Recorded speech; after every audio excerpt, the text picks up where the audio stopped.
Good morning students. हमने 10th class का एक चैप्टर स्टार्ट किया था, 2 स्टोरीज अबाउट फ्लाइंग। और उस चैप्टर के अंदर there are 2 parts mainly. First one part हम कंप्लीट कर चुके हैं and the name of first one part is his first flight.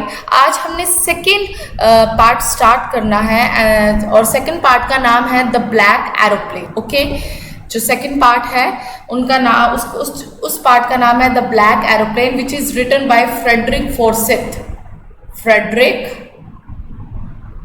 फॉर्सिथ।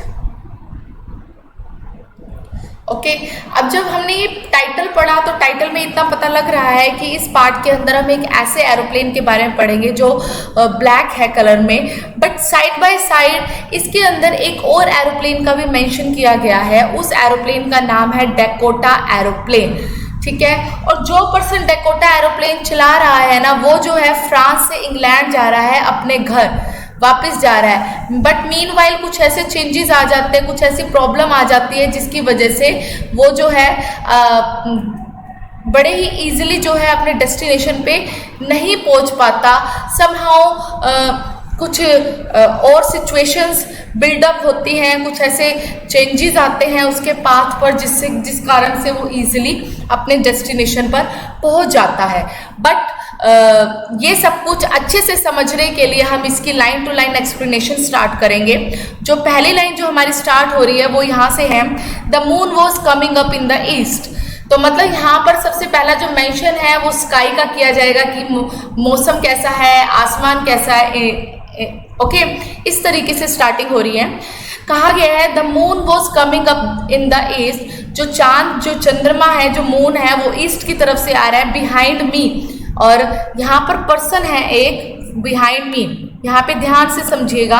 यहाँ पर जो पर्सन ब्लैक एरोप्लेन चला रहे हैं, सॉरी डैकोटा एरोप्लेन जो चला रहे हैं, he was saying that just behind me the moon was coming up from the east. तो मीन्स क्या है कि एरोप्लेन जो है वेस्ट डायरेक्शन में जा रहा है, यही बात हुई। वो वेस्ट डायरेक्शन में जा रहा है और यहाँ से ईस्ट डायरेक्शन से मून की बात हो रही है। ओके,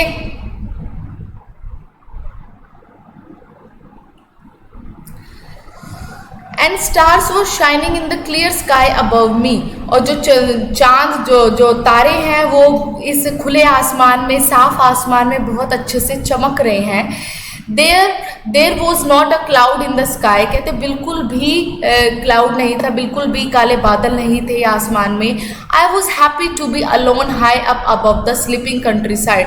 कहते मैं बहुत खुश था कि मैं सबसे ऊपर आसमान में हूँ। कहाँ पर? Above the sleeping country side, उस शहर के ऊपर हूँ जहाँ के सारे लोग जो है सोए हुए हैं, नींद ले रहे हैं। I was flying my old Dakota aeroplane over France back to England. जो इसमें ये बात रखी गई है कि मैं जो अपना पुराना डेकोटा एरोप्लेन चला रहा हूँ, माई ओल्ड डेकोटा एरोप्लेन चला रहा हूँ over France back to England. का मतलब क्या है कि मैं कहाँ से कहाँ जा रहा हूँ? फ्रांस से इंग्लैंड की ओर जा रहा हूँ। ठीक है, and I was dreaming of my holiday and looking forward to being with my family.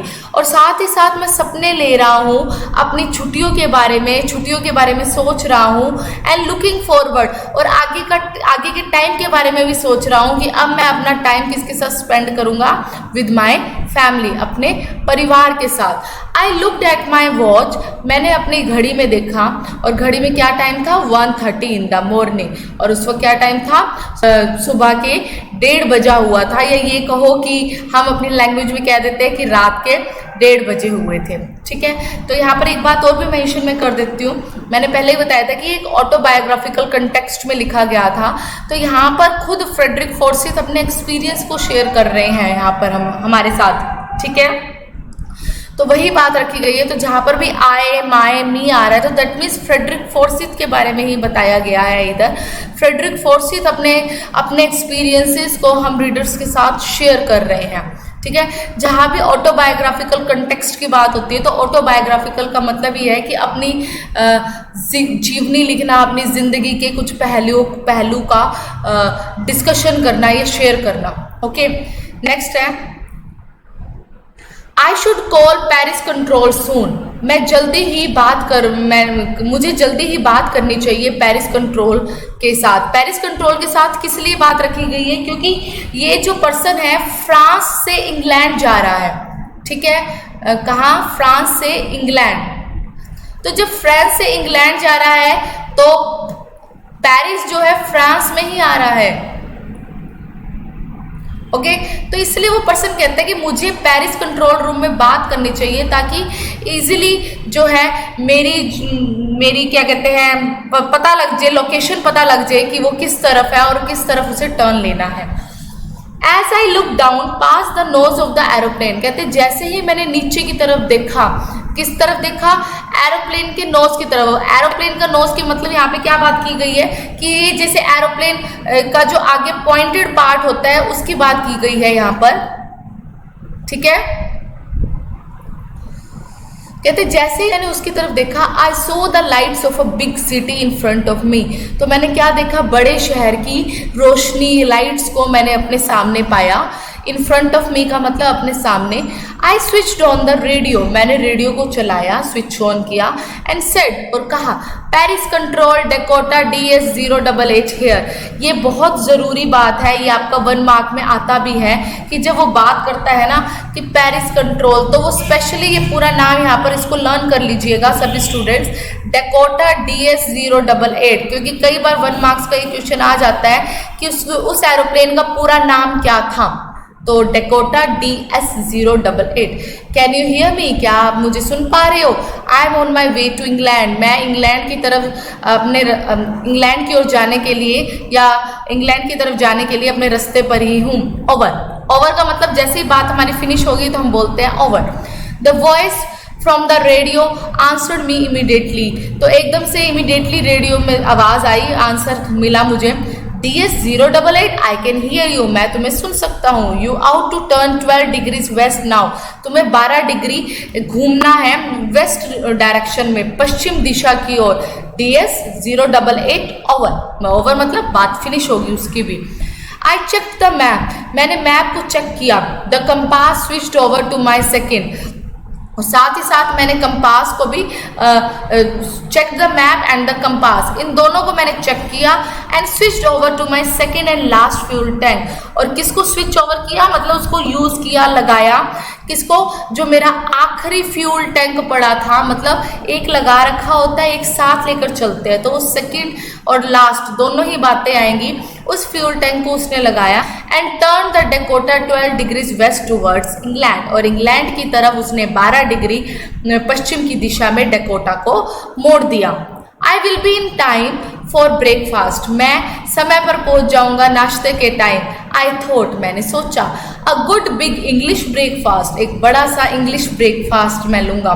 Everything was going well, सब कुछ बहुत अच्छा चल रहा था। It was an easy flight, बड़ी ही ईजी सी उड़ान लग रही थी। Paris was about 150 kilometres behind me, अब जो पेरिस जो है मुझसे 150 किलोमीटर दूर था। When I saw the clouds, जब मैंने बादल देखे। अब देखिएगा एकदम से ट्विस्ट आ रहा है, टर्न आ रहा है। When I saw the clouds, storm clouds, काले बादल, तूफानी बादल। दे वर ह्यूज, बड़े ही बहुत बड़े थे वो। They looked like black mountain standing in front of me across the sky, वो कैसे लग रहे थे? जैसे कि काले जो पहाड़ है खड़े हो बिल्कुल मेरे सामने। Okay, I knew I could not fly up, मैं जानता था कि मैं उन काले बादलों से ऊपर, जैसे वो कह रहे हैं ना कि ब्लैक माउंटेन की तरह थे, तो उसको पता था कि मैं जो हूँ ऊपर की तरफ नहीं जा पाऊंगा, क्योंकि वो ब्लैक माउंटेन उसके रास्ते पर आ रहे थे, उसको आगे का रास्ता नहीं दिख रहा था। Could not fly up and over them, उनसे ऊपर नहीं चल सकता।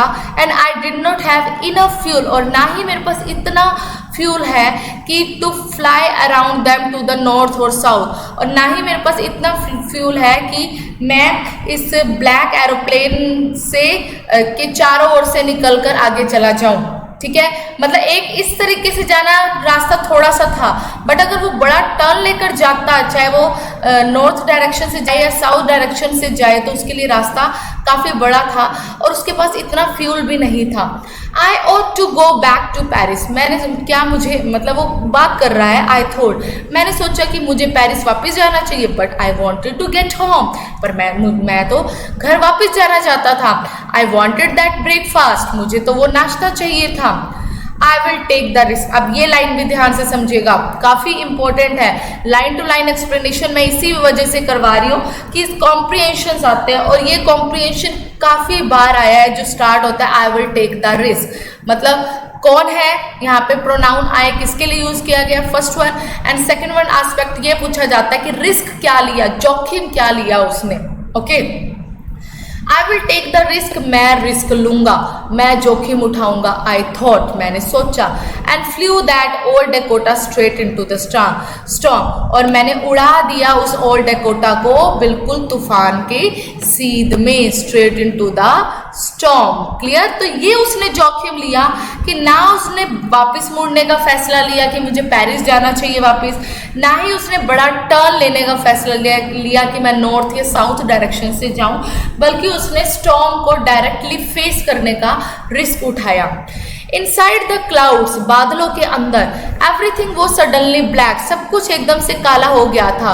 It was impossible to see anything outside the aeroplane, बड़ा ही असंभव सा लग रहा था कि वो कुछ भी देख पाए एरोप्लेन के बाहर से। आउटसाइड द एरोप्लेन का मतलब है एरोप्लेन के बाहर से।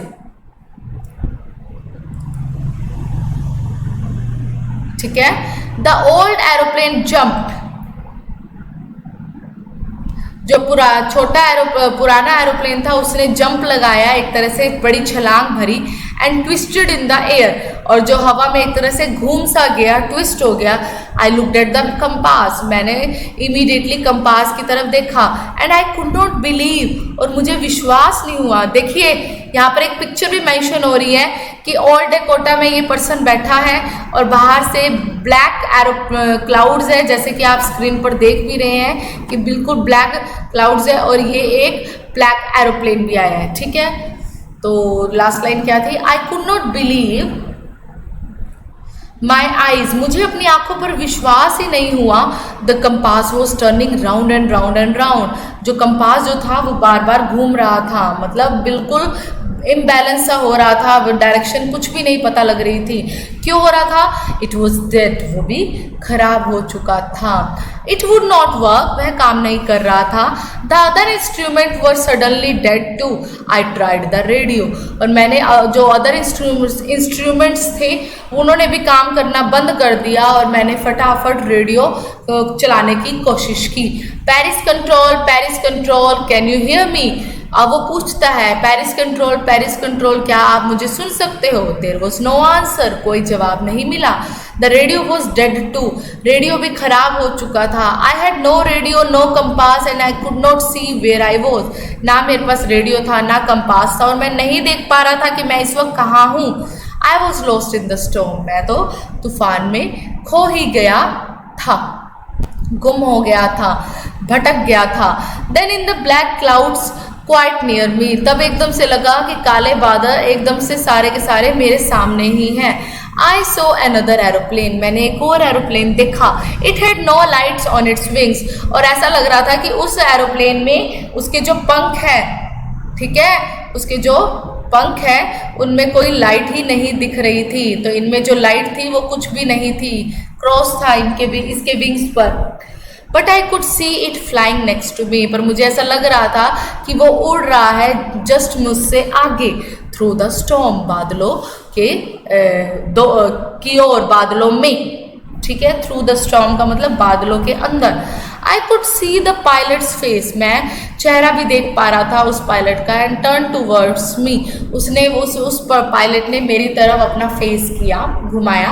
And I was very glad to see another person, he lifted one hand and waved, मैं बड़ा खुश हुआ। ग्लैड का मतलब बड़ा खुश हुआ कि इस तूफान में कोई और पर्सन भी है, अनदर पर्सन, ग्लैड, खुश। उसने अपना ही लिफ्टेड वन हैंड, उसने एक हाथ उठाया। एंड वेव्ड का मतलब हिलाया, से हेलो, और हिलाते हुए क्या कहा, हेलो भी किया और इशारा भी किया। किस वे में? फॉलो मी, मेरा पीछा करो। ही वॉज सेइंग, उसमें वह कह रहा था फॉलो मी, मेरा पीछा करो। He knows that I am lost, वह जानता था कि मैं खो गया हूँ, भटक गया हूँ। आई थॉट, मैंने सोचा। He is trying to help me, वो कोशिश कर रहा था मेरी मदद करने की। He turned his aeroplane slowly to the north, उसने बड़े ही धीरे से अपना एरोप्लेन टर्न किया नॉर्थ डायरेक्शन में, स्लोली। अब यहाँ पे ही किसके लिए यूज किया गया है? ब्लैक एरोप्लेन के पायलट के लिए, ब्लैक एरोप्लेन के पायलट के लिए, pilot of black aeroplane.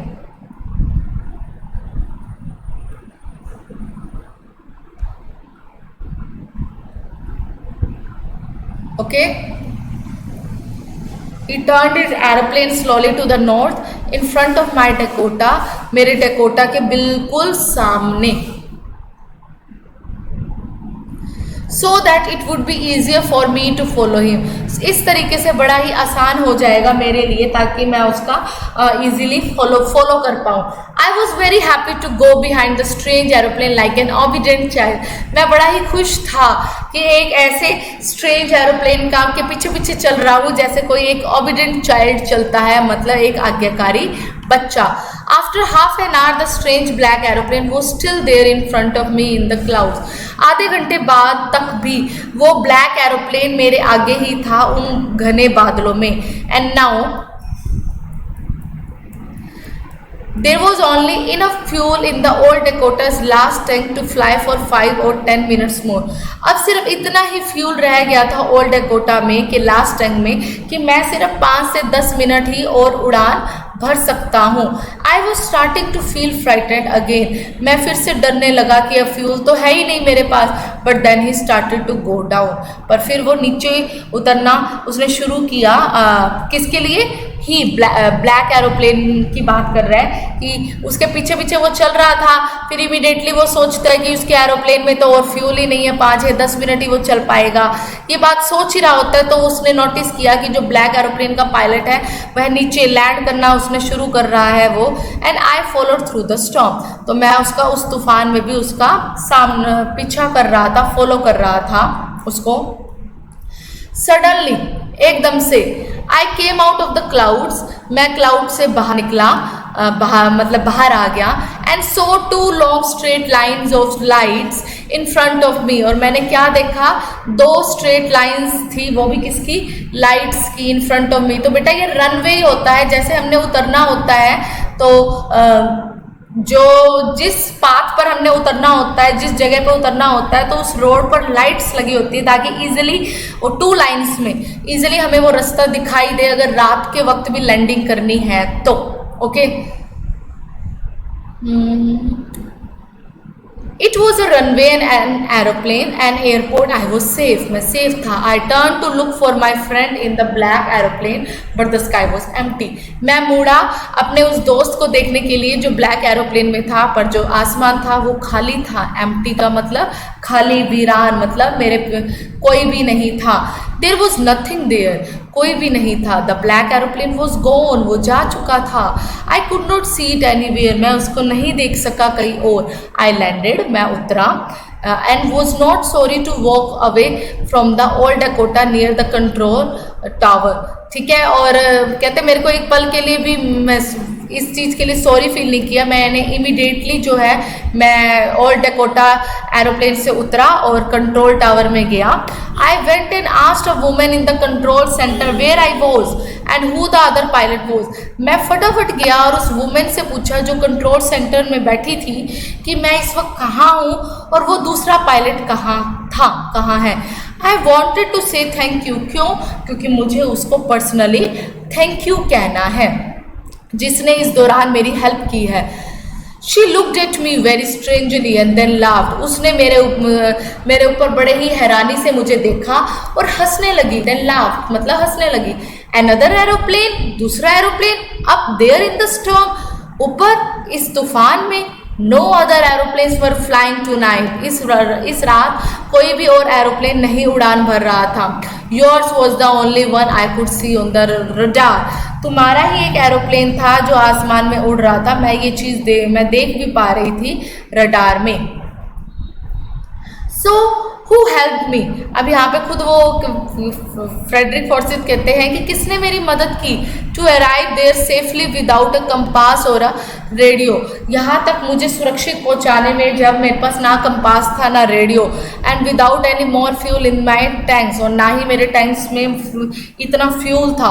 Who was the pilot on the strange black aeroplane, कौन था वो पायलट जो स्ट्रेंज ब्लैक एरोप्लेन में था। फ्लाइंग द स्टॉर्म, जो उस तूफान में उड़ान भर रहा था, विदाउट लाइट्स, बिना अपने विंग्स में लाइट के। इस तरह से बच्चों देखो, अब जो हमने ये चैप्टर पढ़ा तो आपका ये चैप्टर यहाँ पर खत्म भी हो गया।